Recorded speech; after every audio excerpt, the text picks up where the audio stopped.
Hacia el final del siglo XV, los mexicas o aztecas habían impuesto su poderío mediante una alianza con señoríos vecinos desde el actual centro de México.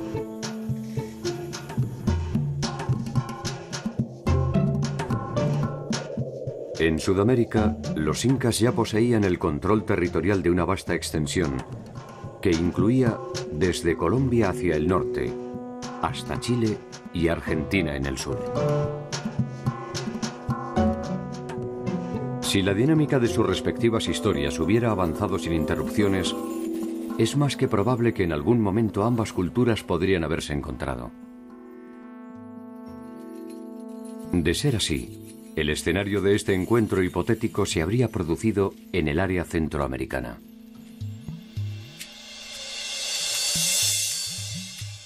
El destino o la casualidad nos ha privado de ese memorable momento. Cuzco y Tenochtitlan, las dos ciudades más poderosas de su tiempo enfrentadas o hermanadas en un presente común.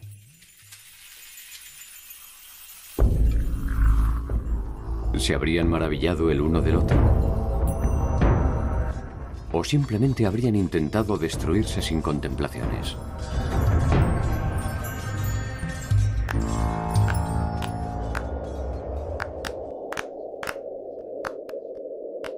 Un hecho inesperado abortaría este escenario posible: el inicio de la invasión europea.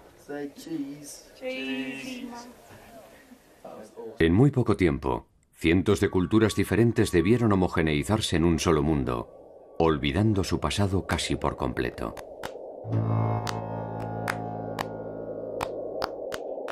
¿Cómo fueron los años finales de los grandes imperios latinoamericanos?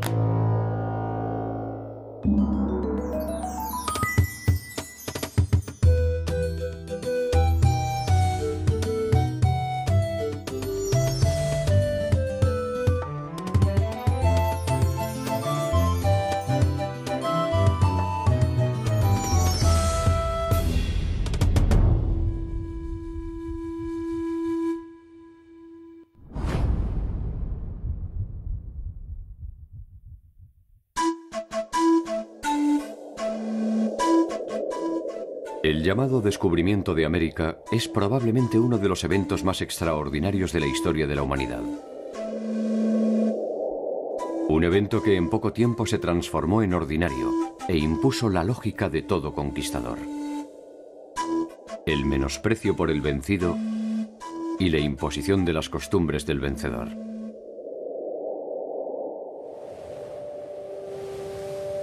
En 1511, un barco que tenía como destino las costas de Santo Domingo naufragaba en Centroamérica. 20 supervivientes llegan a la costa de una provincia maya. Algunos mueren de hambre. Otros son capturados y sacrificados. Solo 2 sobreviven: Jerónimo de Aguilar y Gonzalo Guerrero. Gracias a ellos, los mayas comienzan a conocer algunas particularidades de la cultura europea. Ninguno de los dos sospechaba que el periplo que habían iniciado era apenas el principio de una historia que tendría como escenario principal la mítica ciudad de Tenochtitlan. Tenochtitlan fue una ciudad fundada por los aztecas en un islote del lago de Texcoco en el año de 1325. La ciudad de Tenochtitlan llegó a ser una de las maravillas del Nuevo Mundo. Se calcula que llegó a tener entre 150 y 200,000 habitantes. Ellos fueron grupos que ya habían estado en las cercanías del lago buscando un lugar de establecimiento y escogieron este lugar porque era un lugar privilegiado para la defensa militar. El islote se ubicaba en el centro del lago y con esto iba a tener una enorme ventaja a nivel del control del comercio y la circulación de las canoas. La ciudad como islote estaba unida a la tierra firme por medio de 4 grandes calzadas y luego una gran calzada dique, la cual es una obra de ingeniería mayor que hicieron los mexicas en la época ya de esplendor de su cultura. En estas calzadas dique había tramos en los cuales eran interrumpidos por huecos y se ponían puentes móviles y entonces en casos de ataques militares se recogían estos puentes móviles y se podía así aislar la ciudad como un islote verdadero. Desde ese pequeño islote, Tenochtitlan habrá de crecer hasta desarrollar el imperio más vasto del México antiguo. El líder supremo de Tenochtitlan se conocía bajo la denominación de Hueytlatoani.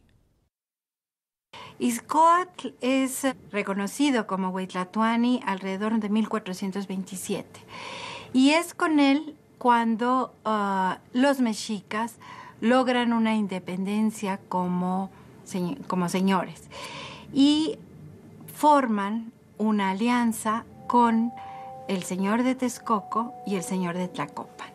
Esta alianza es conocida como la Triple Alianza.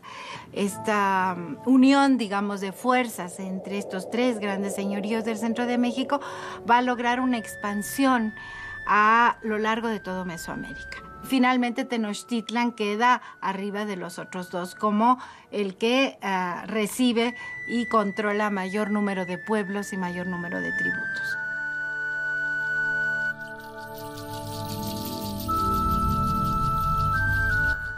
En el momento de la llegada de los españoles, los aztecas son gobernados por Moctezuma Xoyocotzin, más conocido como Moctezuma II. Nacido en 1466 en Tenochtitlan, había conseguido la sucesión en honor a ciertas campañas militares, a su fama de hombre sabio y sensible, pero fundamentalmente gracias a su espíritu religioso.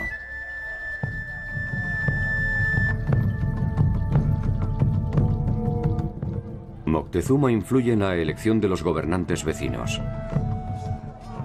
Avanza sobre los pueblos sometidos intensificando la captura de los prisioneros para los sacrificios y exige tributos cada vez mayores.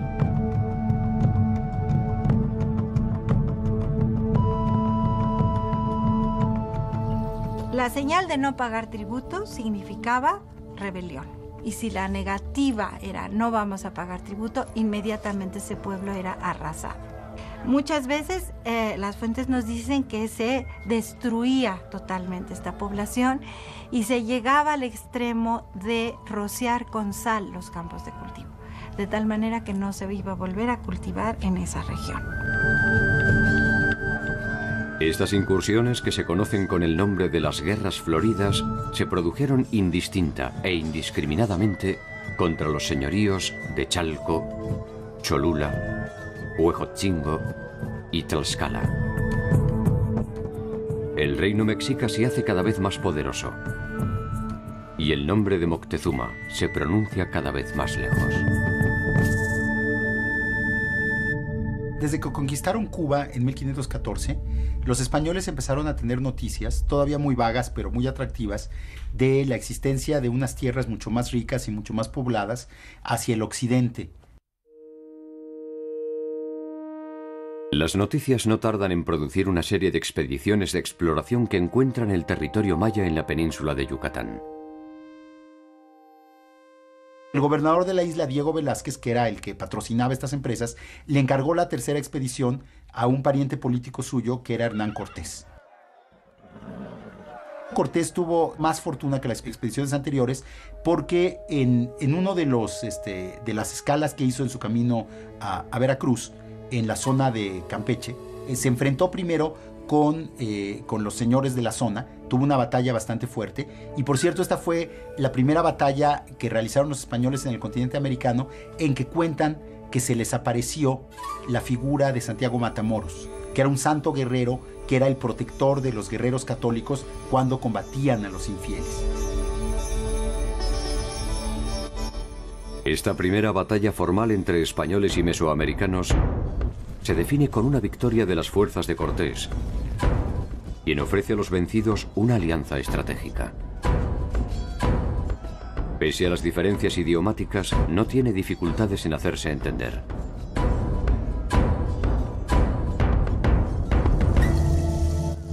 Cualquiera puede comprender el lenguaje de la victoria.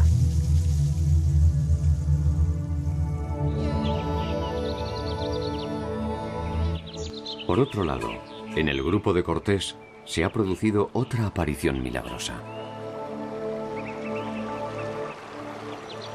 Unos días antes, han encontrado en la península de Yucatán a un español que habla a la perfección la lengua de los champotones. Jerónimo de Aguilar. Jerónimo de Aguilar había sobrevivido con dificultad sirviendo a las órdenes del jefe Taxmar. Su compañero de infortunio, Gonzalo Guerrero, a las del jefe Nachancam. Al encontrar a los españoles, Jerónimo de Aguilar sintió que sus plegarias habían sido escuchadas. Gonzalo Guerrero, en cambio, hacía tiempo que había dejado de rezar. Gonzalo Guerrero se le ofreció en matrimonio la hija del señor que lo recibió y se incorporó con bastante éxito a la sociedad yucateca. E inclusive cuentan los cronistas españoles que se decoró el cuerpo a la manera de los mayas, haciéndose tatuajes y perforaciones como los hacían los nobles mayas. En cambio, Jerónimo de Aguilar no tuvo la misma fortuna y no quiso absorberse de la misma manera. Cuando Hernán Cortés llegó a Cozumel, unos mayas le comentaron que había 2 españoles en la tierra. Y Cortés, muy interesado, mandó llamarlos a los 2. Gonzalo Guerrero se negó a ir, porque, según los españoles, porque le daba vergüenza que vieran que se había hecho tatuajes y se había decorado el cuerpo a la manera maya. Pero yo creo que básicamente porque pues, ya estaba bastante bien establecido y seguramente le había ido mejor entre los mayas que como le iba entre los españoles. Y Jerónimo de Aguilar, en cambio, pues que había estado guardando esta esperanza de ser rescatado, acudió inmediatamente al llamado de Cortés. Al conocer las lenguas mayas, Jerónimo de Aguilar se transformará en la primera mitad del puente de oro que conduce a Tenochtitlan. La segunda mitad tendrá nombre de mujer. Entre los regalos que Cortés recibe de los champotones, hay algunos sirvientes y un grupo de mujeres cautivas que los acompañarán. Entre ellas está Malinche, o Doña Mariana, como la llamarán los españoles. Malinche no solo habla maya, sino también náhuatl, la lengua de los mexicas.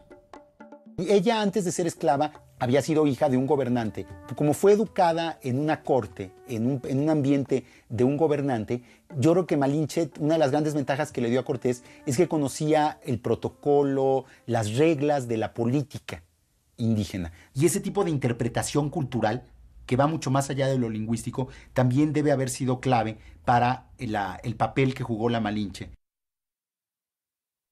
Entonces, por medio de Jerónimo de Aguilar, que traducía del español al maya, y de Malintzin, que traducía del maya al náhuatl, ya Cortés podía tener una cadena de comunicación más o menos eficiente. El Códice Florentino ofrece una imagen posible de Jerónimo de Aguilar. Podría ser uno de los pocos españoles que aparecen en torno a Malinche cuando oficia como traductora. La imagen de Gonzalo Guerrero, en cambio, exige una construcción conjetural. Gonzalo Guerrero se tatuó las manos, se horadó nariz y orejas y se unió a una mujer maya con la que tuvo descendencia. Cuando las expediciones españolas posteriores intentaron conquistar Yucatán, en los años 20 y 30, unos 10 años después, combatió al lado de los mayas contra los españoles.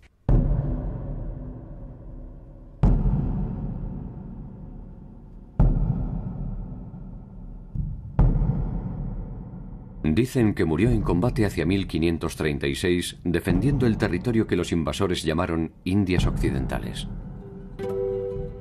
Se trata apenas de una muerte más que pudo pasar desapercibida en el contexto de tantas batallas.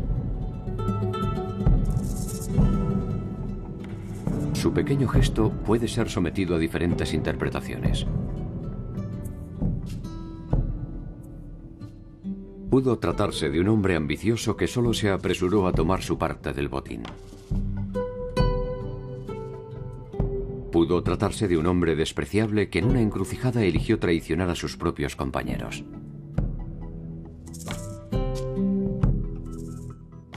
Pudo tratarse de un hombre confundido que, simplemente, eligió el bando equivocado. O tal vez pudo tratarse de un hombre que vio que el nuevo mundo estaba habitado por otros nombres, otros aromas, otros dioses y otras sensaciones. Si fue así, si Gonzalo Guerrero fue este último hombre, tal vez sin querer ofreció una de las pocas versiones de esperanza que nos regala la historia.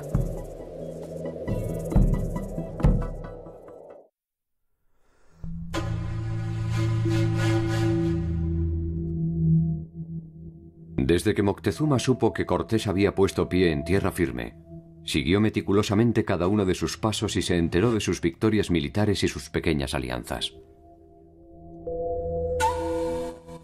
No tardó en enviar a sus embajadores con presentes y advertencias, que Cortés contestó también con presentes y advertencias. Ambos sabían que la vastedad del territorio que ocupaban era insignificante para el tamaño de sus ambiciones.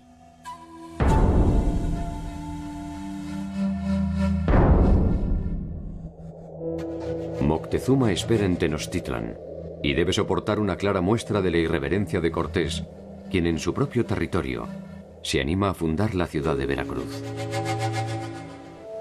Desde allí, Cortés iniciará el viaje que lo conectará con sus principales aliados, los tlaxcaltecas. Tlaxcala aparece siempre como un señorío independiente que se rebela ante el control de los mexicas, pero que los mexicas los tienen cercados. A mí me parece a veces que era un poco un juego político, ¿no? Porque estas guerras, ¿no? Estas ya las llamadas guerras floridas, que eran con el objetivo de obtener cautivos para los sacrificios, ¿no? Entonces como que me da la impresión a veces que era como una especie de arreglo, ¿no? Entre ellos, porque uno no puede entender cómo si habían logrado conquistar y someter a pueblos tan lejanos, no podían someter a Tlaxcala. En Tlaxcala se debaten los pasos a seguir ante la llegada de Cortés. La primera decisión es enfrentarlos militarmente. Lo hacen en 4 oportunidades.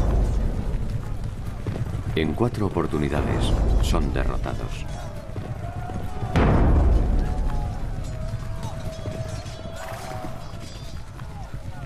Finalmente deciden aliarse con las fuerzas españolas. El camino a Tenochtitlan está prácticamente despejado. Moctezuma aún confía en que sus dioses podrán derrotar a los extranjeros. La sede para la próxima batalla no puede ser otra que una morada sagrada: Cholula, la ciudad consagrada a uno de los principales dioses mesoamericanos, Quetzalcóatl. Según cuentan los españoles, cuando llegaron a Cholula, les fueron avisados que iban a ser atacados a traición al día siguiente. Y entonces ellos decidieron atacar primero. Y entonces rodearon la plaza principal de Cholula junto a la pirámide de Quetzalcóatl y masacraron a todos los que estaban en la plaza en ese momento.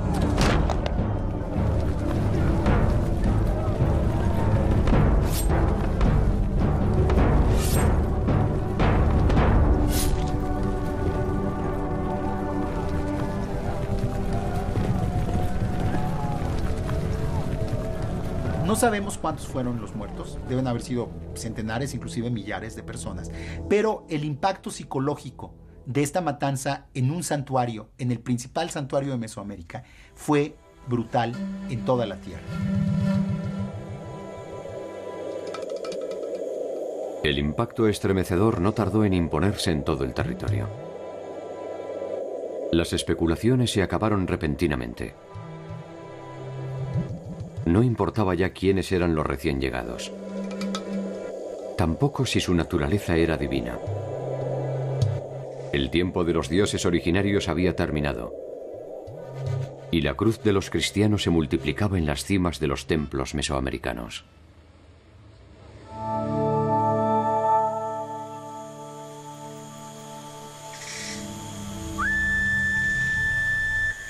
Para la civilización europea, los pueblos encontrados naturalmente estaban perdidos.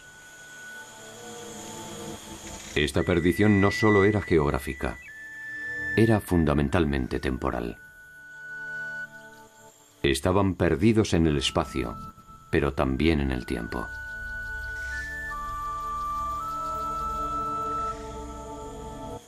Una de las tareas que se impusieron era la de traerlos hasta el presente. La evidencia de este atraso fue variada. La ausencia de escritura, una supuesta inocencia original y una aparente barbarie. Los indios deben viajar hacia una nueva condición desconocida. Este tránsito de la condición de indio a campesino, que es un tránsito que tiene que ver con las condiciones sociales, económicas y culturales de la población, se da dentro del contexto de la colonia. Todos comienzan a ser tributarios, todos comienzan a ser los sectores inferiores de la sociedad y la condición cultural de indio comienza a ser considerada una condición prohibida. Se prohíbe el uso del idioma, se prohíbe el uso de ciertas indumentarias que representaban la cultura propia. Si hay un proceso de desculturalización, se pierde la cultura porque se evangeliza a los indígenas. Por otro lado, se gana esa cultura nueva, esa cultura campesina. El tránsito de indio a campesino es un tránsito largo, doloroso, dramático. En ese sentido, la conquista de Mesoamérica, en el caso específico de México, fue una extensión de la Guerra de Reconquista española, porque se vio como la posibilidad de la corona española de traer más miembros a la cristiandad. Era la oportunidad histórica de los reyes de España de hacer una gran aportación a nivel mundial, de conseguir nuevos fieles para la iglesia que tanto defendían. En esos escasos años se intentó reformular completamente una variedad de culturas diversas para convertirlas en una sola. Se viajó desde el trueque o la reciprocidad a la economía mercantil. De la escritura pictórica y jeroglífica a la silábica. De un sistema numérico avanzado a uno arcaico. Del politeísmo al monoteísmo.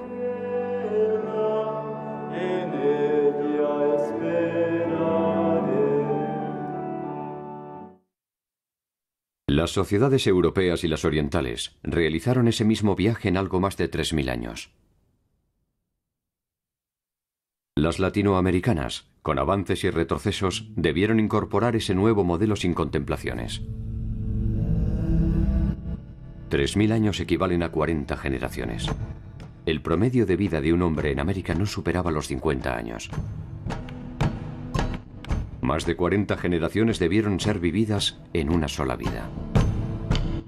Un salto desgarrador en el tiempo realizado por el impulso de las armas, y cuyo pasaje fue abonado sobradamente en peso de oro. Evidentemente fue un impacto entre dos culturas que en muchos sentidos al principio no se entendieron o hablaban dos lenguajes completamente distintos, no solo a nivel lengua, sino a nivel de conceptos, de formas de resolver las cosas, de forma de enfrentarse al mundo. La empresa de la conquista, impulsada principalmente por España y Portugal, germina desaforadamente en una serie de razones concurrentes. La consolidación del poder político de los monarcas mediante la expansión territorial. La búsqueda de nuevos mercados. La multiplicación del comercio y la reafirmación de la fe católica. El poder político garantizaba la profesión de la fe.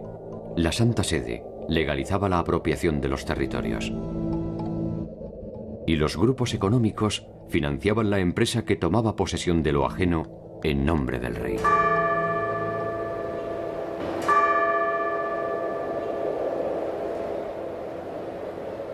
El instrumento que permitió la conjunción de estos intereses políticos, económicos y religiosos se concretó en una institución tan compleja como atractiva: la capitulación. Bueno, las capitulaciones son la forma legal que encontró la corona española para organizar las empresas de conquista. En estas capitulaciones se establecía con precisión cuánto aportaba cada quien, cuáles serían las condiciones básicas de organización de la expedición, y también se establecían con bastante nitidez lo que se comprometía la propia corona. La corona no podía financiar todas estas expediciones, tanto de descubrimiento como de conquista, y establecía claramente sus ganancias, y sus aportaciones y las obligaciones que tendría que tener los conquistadores, que como en una sociedad anónima unían sus capitales para cubrir el riesgo. Ellos eran los que realmente corrían con el riesgo de que la empresa fuera infructuosa y perder sus capitales.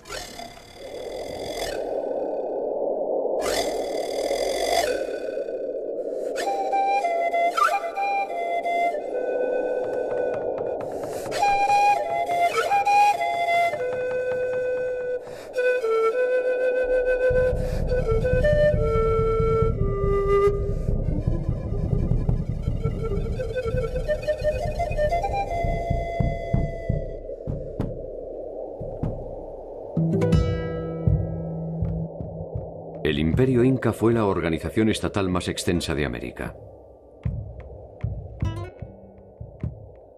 Había nacido, como Roma, entre los límites de una pequeña ciudad, Cuzco, y se había extendido absorbiendo y conquistando a diferentes pueblos que pasaron a formar parte de una sola identidad.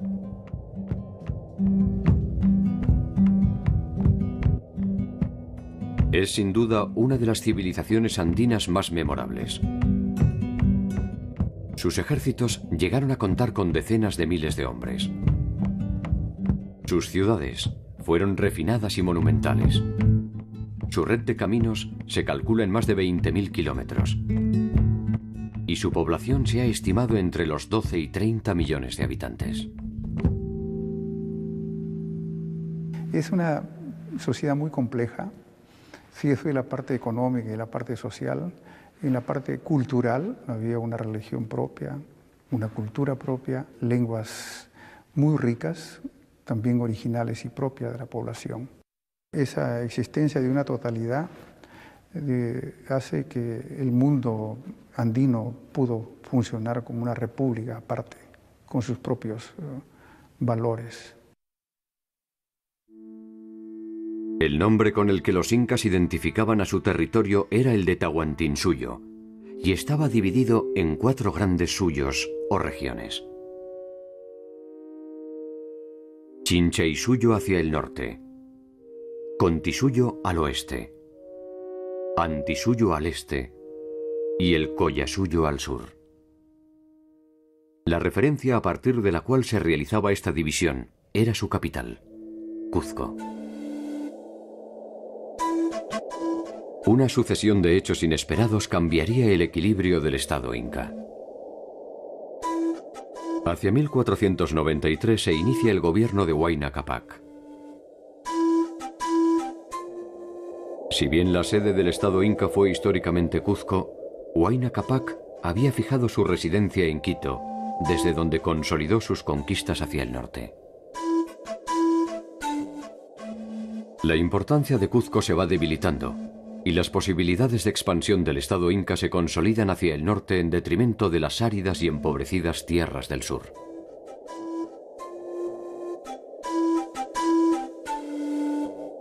La muerte de Huayna Cápac dará inicio a las intrigas palaciegas que terminarán enfrentando a Cuzco y Quito.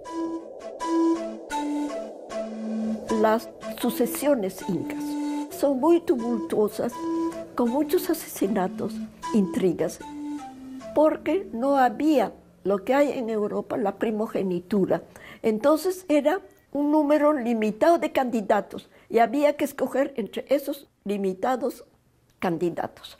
De ahí que vienen crímenes, pasiones, y se matan y hacen de todo.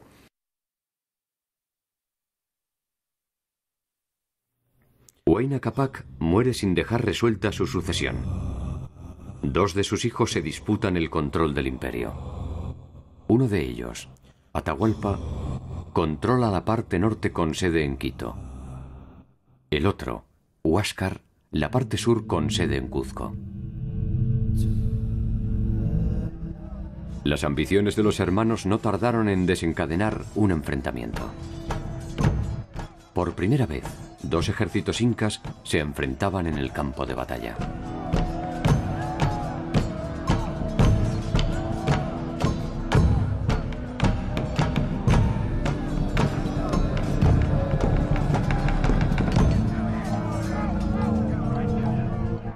Atahualpa saldrá vencedor de la contienda y Huáscar será ejecutado en las inmediaciones del río Yanamayo. Se dice que allí fueron arrojados sus restos sin pompas ni honores.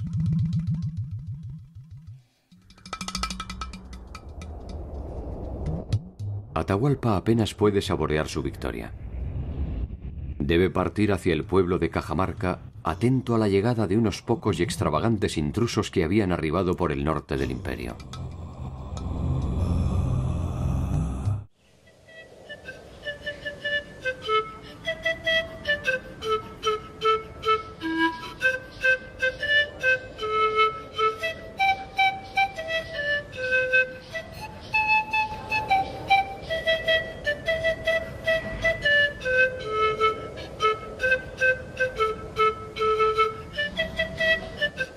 Cajamarca está ubicado en el extremo norte del actual territorio del Perú. La ciudad puede observarse desde un antiguo santuario conocido como la Silla del Inca. A escasos kilómetros de allí existe un afloramiento de aguas termales. Este lugar era uno de los utilizados para el descanso por los sapas incas, los líderes del imperio. Atahualpa elige Cajamarca para encontrarse con los españoles. Se dice que su intención era escarmentarlos por el saqueo que habían realizado en la localidad de Tumbes y del que ya habían tenido conocimiento.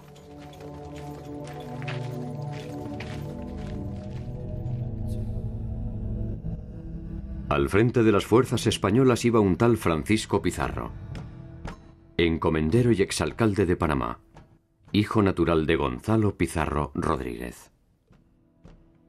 Los españoles que conquistaron primero América Central y el estrecho de Panamá, poblaron Panamá hacia 1510, 11, 12, 13.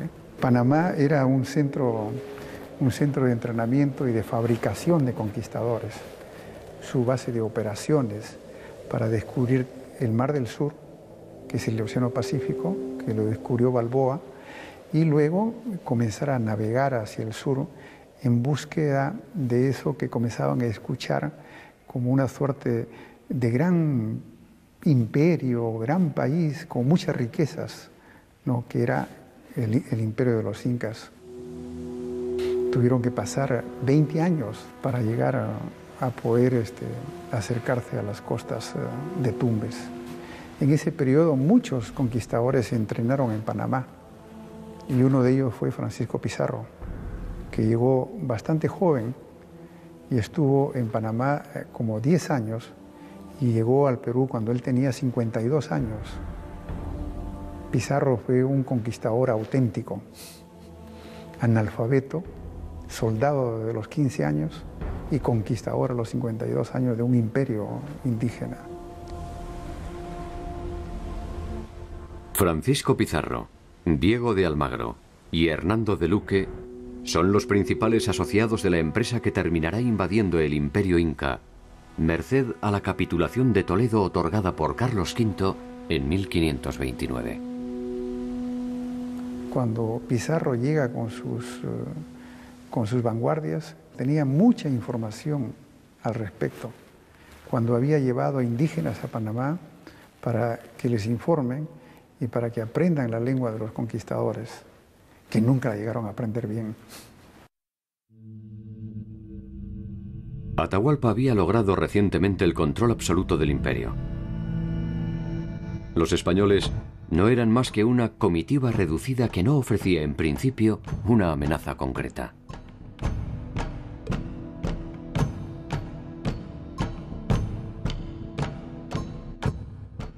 Atahualpa espera por el encuentro en los baños termales mientras Pizarro se hospeda en la ciudad de Cajamarca.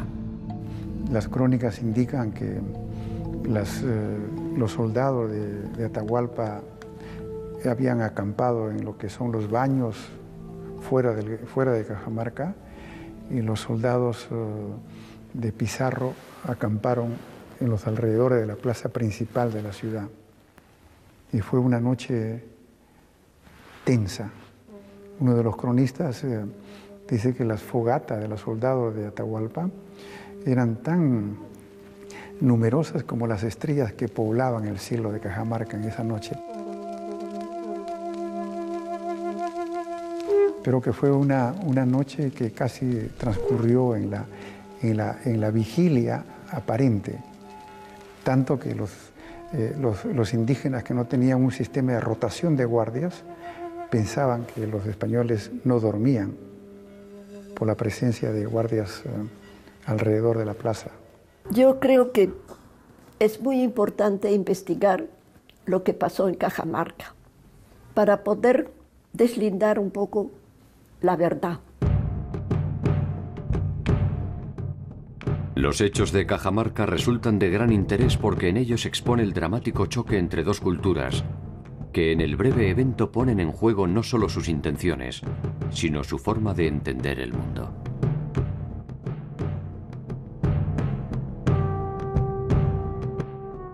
En esa particular sucesión de gestos y reacciones, se desnuda la naturaleza de la Trinidad que dio impulso a la conquista: la espada, la fe y, fundamentalmente, el oro. Y por la tontería de Atahualpa, que quería ver de cerca a estos que vinieron antes del segundo viaje de Pizarro y que se fueron. Entonces tenía miedo que se fueran otra vez y no los había visto. Entonces ordenó que subieran hasta Cajamarca. Los generales le dijeron, sería mejor que en un desfiladero aventamos piedras, grandes galgas, piedras enormes, para liquidarlos. Y no quiso. Y también Francisco Pizarro obligaba o pidió a Atahualpa que viene sin armas, pero al mismo tiempo él se escondió sus propios armas en estos edificios que hay alrededor de Plaza de Cajamarca. A Atahualpa lo acompañan sus principales aliados, sus guerreros y su fastuosa corte. El grueso de su ejército espera en las inmediaciones del lugar. Tal vez supone que su sola y poderosa presencia alcanzará para intimidar a los hombres barbados. Tiene sus razones. Después de todo, es el Hijo del Sol. Les dio guía, alimentos, ropa, todo lo que necesitaban les dio. O sea, fácilmente llegaron a Cajamarca. Y además, en vez de recibirlos en su real, rodeado de su ejército, se metió a lo que los españoles le confabularon la entrada a la plaza de Cajamarca, que ahí les dijeron, vengan sin armas porque nosotros los vamos a ayudar, somos amigos suyos. Y el inca ingenuo, porque de los grandes incas no hubiera pasado eso, pero Atahualpa, que creo que era no muy vivo, se metió en la boca del lobo. La reconstrucción de los hechos acaecidos el 16 de noviembre de 1532 exige completar el cuadro de situación. Pizarro espera con sus principales hombres armados, sus imponentes caballos y armaduras, sus socios en la empresa, un sacerdote de nombre Valverde y un intérprete que sobrevivió al tiempo bajo el nombre de Felipillo. La distancia hasta la tragedia siempre es breve. En este caso, es apenas un detalle menor. Un libro que todos los cronistas identifican como una Biblia. Francisco de Jerez integra las fuerzas de Pizarro. A él le debemos la primera versión de los hechos de Cajamarca. Jerez fue testigo presencial del hecho y tal vez por eso su versión es la menos inocente. Atahualpa, intrigado por el dios al que dicen representar los intrusos, indaga sobre las costumbres de los cristianos. Fray Valverde entonces comparece y le explica por intermedio de Felipillo que hay un único Dios verdadero y que Él viene en su nombre. Previsiblemente, Atahualpa descree de un mensaje tan abominable y pide alguna prueba de su existencia. Fray Valverde no tiene otro milagro para ofrecer que su modesta Biblia. Con eso solo, le pide que se convierta a una nueva fe mediante el requerimiento. El requerimiento es la condición de que antes de atacar a un pueblo, el conquistador en turno tiene que ofrecerles, tiene que requerirles subordinarse pacíficamente al rey de España. Lo que pasa es que evidentemente a pueblos que no hablaban el idioma, que no entendían el concepto de dominación, etcétera, hablarle eso, por supuesto, nunca aceptaron el requerimiento, pero sí ya se había cumplido con la fórmula legal de haberlo ofrecido primero. Y entonces, en ese sentido, ellos aparecían como atacados a pesar del ofrecimiento. Atahualpa tuvo en sus manos por primera vez un libro y, según dicen, esperó infructuosamente que de allí saliera la palabra de Dios. Jerez refiere que Atahualpa arrojó la Biblia con desprecio y que Pizarro ordenó el ataque para lavar la afrenta. Atahualpa nunca hubiera esperado un ataque directo sobre su persona. Es atrapado y su guardia y comitiva personal se desbandan, conmocionados bajo el fuego de los cañones. Sobre la plaza de Cajamarca quedan sembrados los cadáveres que dejó la contienda. Se produjo una suerte de violenta estampida de la población indígena y de disparos de españoles que terminaron con la vida de muchos indígenas, que murieron más por la estampida que por el enfrentamiento militar con los españoles. Entonces, lo que era un encuentro de dos grupos y donde las intenciones políticas de Atahualpa era recibirlo pacíficamente para poder, con el apoyo de los españoles que llegaban, poder pacificar y reinar mejor sobre un territorio dividido, se convirtió en un enfrentamiento y luego en la captura de él y al año siguiente en su ejecución.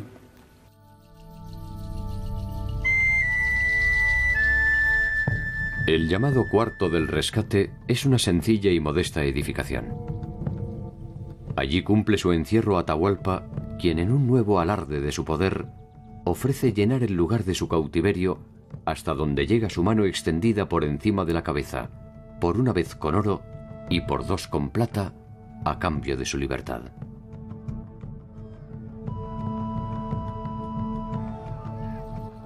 Pizarro es fiel a su naturaleza y naturalmente acepta. El oro y la plata viajan hasta Cajamarca. Sin embargo, lejos de ser liberado, Atahualpa es sometido a un juicio por los españoles y ejecutado, acusado de haber asesinado a su hermano Huáscar, a quien ni Pizarro ni los suyos habían conocido. Según esta primera versión, los hechos de Cajamarca son una reacción de Pizarro ante la afrenta andina.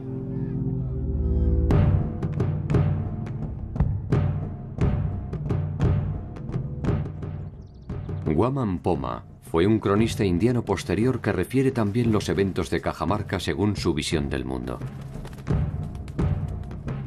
Su versión resulta similar, solo que en ella no se trata de una reacción espontánea de Pizarro, sino de una reacción provocada deliberadamente por Fray Valverde.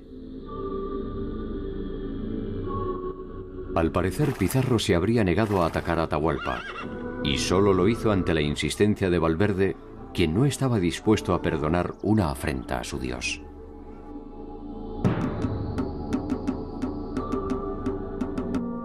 El libro en cuestión, la Biblia, incluye un episodio en el que Pedro el apóstol niega 3 veces a su Dios y es perdonado.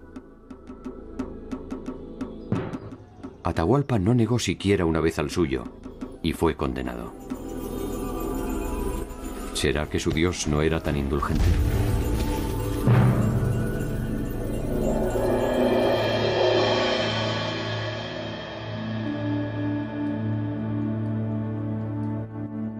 Tito Cusi Yupanqui fue uno de los últimos soberanos incas, y en otro relato incorpora una nueva evidencia para reconstruir la escena. Cusi Yupanqui refiere que por 2 veces los españoles rechazaron la bebida que Atahualpa les ofrecía en señal de reciprocidad y que por tal motivo rechazó la Biblia y originó el ataque.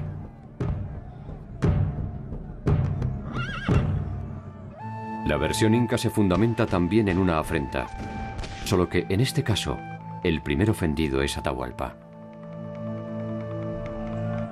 Para Cusi Yupanqui es un malentendido lo que da pie al luctuoso desenlace.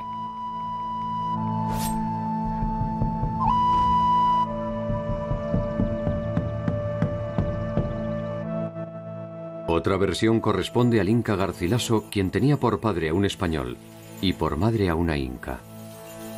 Trágica e insalvable distancia que podría haber inspirado su versión. Garcilaso había abrazado la religión católica y recopilado con gran detalle la cosmogonía e historia de sus antepasados.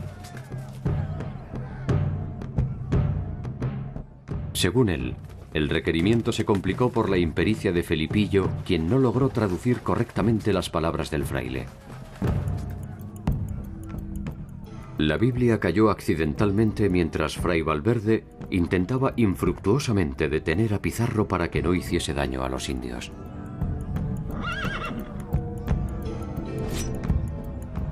Se trató aquí tan solo de un accidente.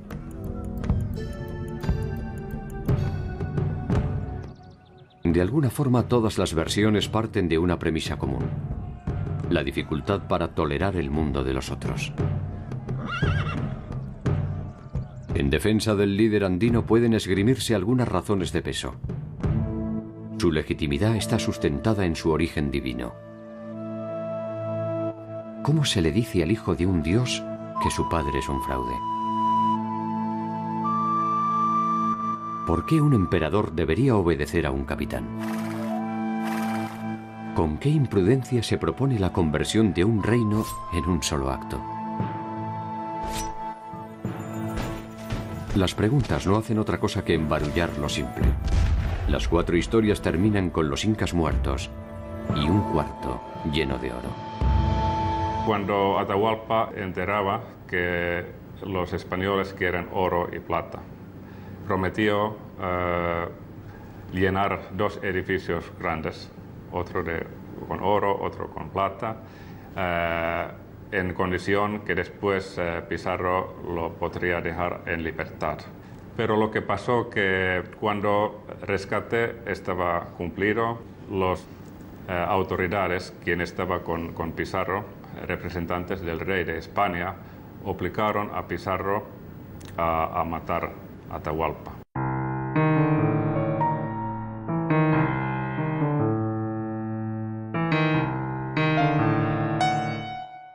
La dinámica de toda conquista es imponer las ideas del vencedor. En ese sentido, las fuerzas europeas no se diferenciaban sustancialmente de los ejércitos de Moctezuma o de Atahualpa. El triunfador se define por el resultado de las armas, pero la derrota siempre es de naturaleza espiritual. Los dioses mesoamericanos y andinos fueron los primeros derrotados. Y este quiebre en las creencias de los pueblos originarios contribuyó al derrumbe de sus estructuras políticas y sociales.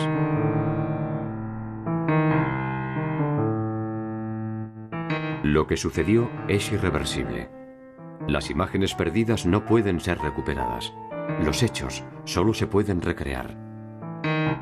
Los rostros apenas se pueden presumir. Todos son fragmentos de la verdad. Los que no estuvimos, solo podemos despertar de nuestra ignorancia para descubrir nuestra memoria. Puede que sea suficiente. A veces lo es.